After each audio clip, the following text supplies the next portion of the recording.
દર અઠવાડિયે સ્ટેન્ડિંગ બોલાવવાનું એક જ કારણ છે કે દરખાસ્તો ઝડપથી અમારી પાસે આવે, એજન્ડાઓ બહાર પડી જાય તો એમનો વ્યવસ્થિત અભ્યાસ થાય અને જે ભૂતકાળમાં ક્યારેક 75-100 દરખાસ્તો હતી એના બદલે ઓછી દરખાસ્તો હોય તો એમનો સંપૂર્ણપણે આરામથી અભ્યાસ કરી શકીએ અને વિકાસ કામો જે રાજકોટને લગતા હોય તે ઝડપથી આગળ વધારી શકીએ.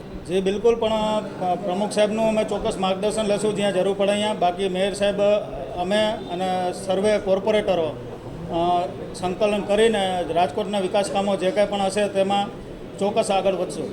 એમાં કમિશનર સાહેબ સાથે કાલ બેઠા હતા, એમાંથી ને દરખાસ્તો સાહેબ પાસેથી મગાવની જે મહત્ત્વના કામો છે તે પણ દરખાસ્તો આગામી દિવસોમાં આવશે સ્ટેન્ડિંગમાં.